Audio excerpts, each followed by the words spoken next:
All right, hey guys. So today I'm going to talk a little bit about another fountain pen. It is the Nakaya, particularly the cigar form of the pen. And I'm really excited to talk about this pen because, so far I've really had a wonderful experience with it. And I'm sure that everybody else who owns a Nakaya pen would likely say the same thing because they're just wonderful pens. Wonderful nibs, wonderful feel, wonderful craftsmanship, really. So, yeah, with that being said, let's pop in and talk a little bit about the pen. So, I'm going to show everything today, including the box it came in. I purchased this from Classic Fountain Pens, also known as nibs.com.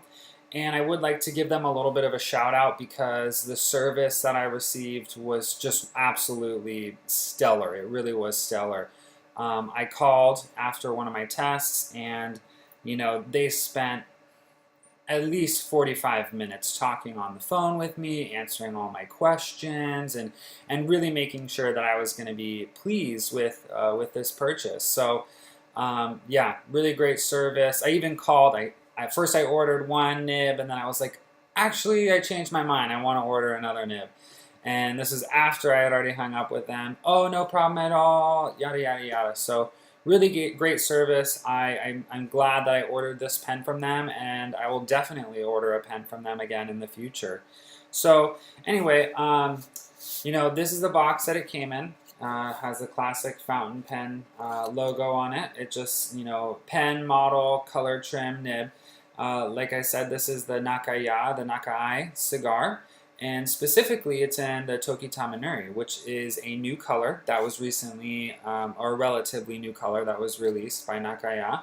Um, yeah, it came in this nice box. It's got kind of a textured look to it. It does look very classy on the outside. But what I really like about the packaging is that the pen comes in this really nice softwood presentation box. It's a very light wood.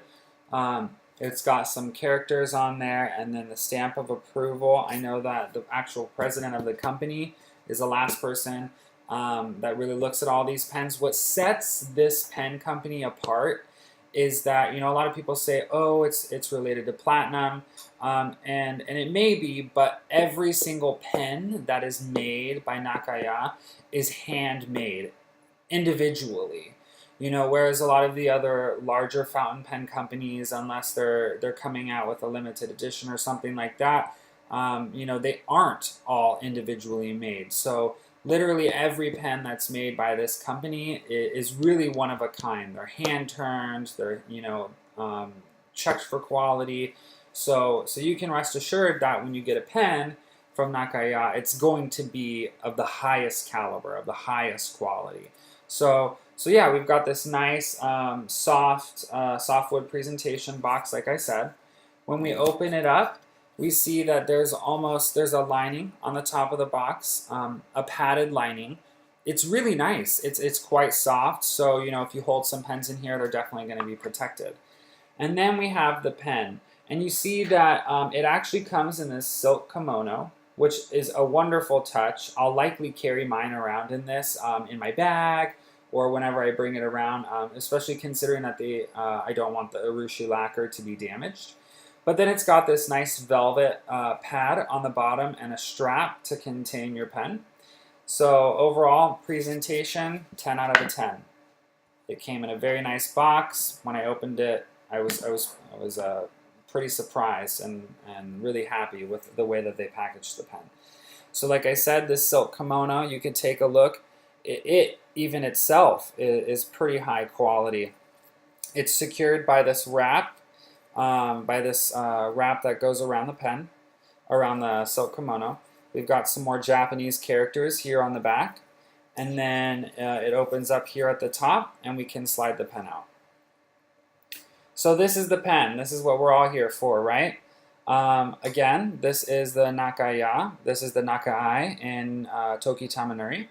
And at first glance, you can really see that it's just got this wonderful glow to the pen. It's got this amazing shine that really the camera is able to capture there. Um, it's almost surprising because this pen in different lights, in different lighting, will look differently. Under a higher light, it really brings, or under a brighter lighting, it'll bring out the orange in this pen. Right now, it's almost like a brownish color with a beautiful orange undertone to it. And so you can see wherever we get the edges on the pen, you do get this glowing, almost orange, tan orange color. And so that occurs where the body and the cap meet, where the barrel and the cap meet. Up at the top, there's a little point, and you see the orange there too, and around the rim of the cap. And also again around the base, the body, at the very end of the body. And then again a little tiny and even smaller points there at the end. We've got that orange glow to it as well. Now it's beautiful. Really, the craftsmanship in this pen is pretty stellar. So yeah, I loved this color. There's plenty other colors. If this color isn't for you, there are tons of other colors. They've got pink, they've got blue, they've got black, they've got red on black and black on black on red on red and green on brown. And so, if this color isn't for you, there is a color for you. I really thought this was nice. There were a couple of limited edition ones that were made that were numbered appropriately, but they were all sold out, of course. They tend to go pretty fast. So just, starting off first glance, this is a relatively big pen. With that being said, they have other smaller pens, again, in similar shadings, similar colors. The Piccolo is a smaller pen. I believe it's not as big as this. I don't own one, but I can imagine that it's of similar quality. So just to kind of compare sizes, here's the Visconti Homo sapien. You can see that the Nakaya is just a tad bit bigger than the Visconti Homo sapien lengthwise. It does the Nakaya does taper down here at the end. So yeah, that's about the size that you're looking at for these guys. You can see that it's just a little bit longer. However, the Visconti Homo sapiens being made out of lava is very heavy. This is probably one of the lightest pens that I own. There really aren't many other pens in my collection that run that size. And then the smallest pen in my collection in comparison, this is the Sailor Pro Gear Imperial Black. You can see it is substantially shorter than the Nakaya, a big size difference there.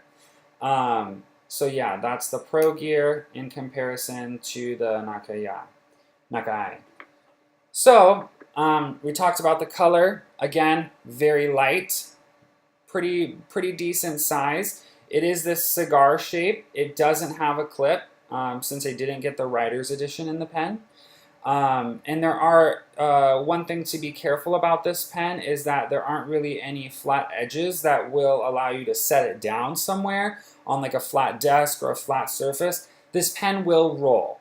So be careful because the money is tied up in this lacquer, and if that pen falls and you dent that lacquer, it's going to be pretty devastating. So then we go ahead and we can open it up. And I'd say it doesn't take very many turns to open the pen up. I mean, I don't even know if it's one full turn. It's about a half a turn, really, almost. If you take a look, my thumb, on my thumb, it's starting at the back, and then I just rotate it almost halfway, and the pen is fully off. So then you can see again, right there in the section, we've got some beautiful coloring, that orange coloring coming out again, and again some of that brown lacquer on top of there. Gorgeous coloring. It looks really great. So we start out with some orange here, right where it meets the body, and then right there on the grip section of the pen it gets a little darker again, and then we see some more of that highlighting coming out there as well. It's really beautiful. Unlike the 845 that I recently reviewed, this section is coated with the urushi lacquer, clearly. So that's a nice added touch. You know, I felt that they could have probably done that with the 845. They didn't, though. So so basically, in regards to this pen, is basic. I treat it the same way that I treat that 845. I do not write with this pen capped. I almost always write with my pens capped. However, this one is and this might be the only time you hear me say this. I actually like the way that this feels unposted um, more than I like it when it feels posted. I've tried it out posted. I was really careful because I didn't want to damage that lacquer. This one feels better posted. I'll show it to you guys the way it looks. I will not write like this. So we set that on there, and that's how it will look when it's posted. You know, I'm really not putting much pressure on there because I don't want to damage that again. So that's how it looks posted in the hand posted in the event that you want to. This is approximately how far it sticks out. So it does rest on there nicely. And then unposted, however, you know, it still is a decent sized pen. It still does, you know, rest nicely in between my first and second digits there. And it has a great feel, a great weight, perfectly balanced. So, but yeah, and inside the cap, nothing really exciting in there. So we'll set that cap to the side. So we kind of talked about the body a little bit, and then we'll take a look. Again, we've just got that kind of that plastic feet in there, and then we'll turn over, and the real money of these pens is the nib. So I'll try and get some close-ups when I do the writing sample. On this nib, it says Nakaya, 14 karat. It's got some Japanese characters, 585. Really, one of the great selling points about these pens is how much you can customize these nibs. Obviously, over at Classic Fountain Pens, they have a nibmeister who's willing, you know, who goes ahead and customizes these however you want. There are multiple stock nib sizes that you can get. I purchased the extra fine nib. I'm very pleased with that. It lays down a very thin line, perfect for note taking. But say you want an extra fine and flex with added flex, it can be done. If you want an extra fine with an elastic nib, that can be done too. I chose to get the hard extra fine to see how I liked it. They told me, hey, if you don't like it, try it out for a little bit, send it back. We'll happily replace it for you with whatever nib you want, which again is kind of a shout out to that company, really backing up the products that they sell. So yeah, it comes in an ultra extra fine, which is an incredibly thin line. And then it comes in the extra fine. And again, with these really, really super fine nibs, you really have to have a light hand. You don't want to be pressing down too hard on the paper. And then in the extra fine that I got, the line width is about 0.2 millimeters. So if you've used the Pilot High-Tech C in the 0.25, it's even a little bit smaller than that. And then they also have a fine, which is about a 0.3, and then they've got like soft fine, medium, I think they may have a soft medium, bold, all that kind of stuff. So really, you can customize these nibs however you like, which is a really huge selling point, I think, for that company. And you can even adjust how much the ink flow and everything. They'll happily do that for you over at Classic Fountain Pens. So we'll take another quick look at that. And again, it's just a beautiful body. That shine on there is gorgeous. It looks wonderful. You can really see those highlighting coming out, that highlighting coming out in certain places. So then we'll open up the pen, and we'll see that we've got silver fittings here, and then pretty much the standard platinum converter here. This is cartridge converter. I did get some cartridges in the box as well. I don't use them, so I'll just, you know, put them in my little pile of extra cartridges that I never use. Again, it's a twist converter. It'll draw that ink up nicely, and it holds it in there for you nicely as well. So yeah, pretty basic, cartridge converter system here. I do want to point out again that this is a very light pen. Again, one of the lightest in my entire collection. But it is also one of the more comfortable pens in the hand, particularly unposted, which, you don't post these pens. You don't want to ruin the lacquer. So, what I guess some of the cons of this pen are, obviously it's very delicate. I know a lot of people. I mean, it's not delicate; it will hold up. But I don't think a lot of people would want this to be an everyday carry, considering the price. It retails for around $650. So I don't know if a lot of people would want to carry a pen like that around. Um, Other than that, I don't really know of any cons because it's really been a perfect pen so far. Another close-up of the nib so that we can see. I'll get some more during the writing sample. But yeah, and another close-up of the section with that coloring. So I guess one of the cons is that you can't really post it. You can, again, if you choose to, and it does feel well balanced when it is, but the balance is really better like this. So with that being said, let's pop in and do a little bit of a writing sample. Thanks for watching. All right, let's take a look at the writing sample. Before we get started, here's a nice close-up view of that nib. It's just pretty stunning. It looks wonderful. It says Nakaya 14 karat 585. This is the extra fine. You can kind of take a look at that Urushi lacquer on there too. You can see that shine that it gives. So yeah, let's give it a write.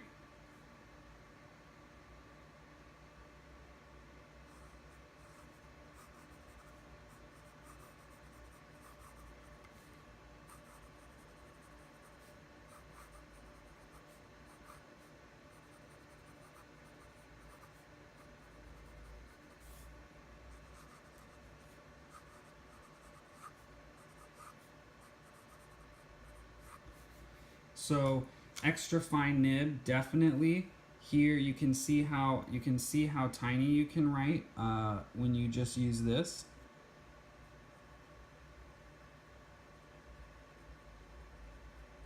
Because it is about 0.2, you do some reverse writing, and you can write even smaller. So I know a lot of people may print, and some people like to write really small letters, and this is the pen for you. Again, there's a size even smaller, but given that this is an extra fine nib, it's a wonderful nib. It's incredibly smooth. The ink flow is absolutely perfect. I don't even think you could hear any scratch when I was writing with this, which is pretty amazing. So let's go ahead and do a crosshatch. I don't even think you can hear a scratch at all. So here's a little bit of pressure. There is a little difference in line width, but I'm not going to push it too hard.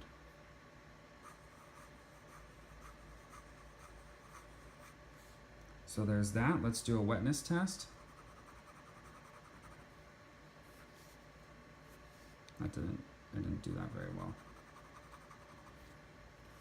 So you can see it does lay down some ink at 5 seconds. And 5. I mean, it's basically dry, but it's laying down ink. It really is. It's incredibly smooth. It feels great in the hand. The nib is it. I don't even. It has a little feedback, but I don't know. It's almost as if it just glides over the top of the paper as well. It's truly a unique experience, and I think that you guys will really enjoy this pen. I think that anybody who owns a Nakaya would agree that these nibs are one of their own. You know, they're pretty much unparalleled, really, as far as I'm concerned and as far as my collection is concerned. So I hope you guys enjoyed this review. I hope that if you end up choosing to get this pen, that you will love it as much as I do. So thanks for watching.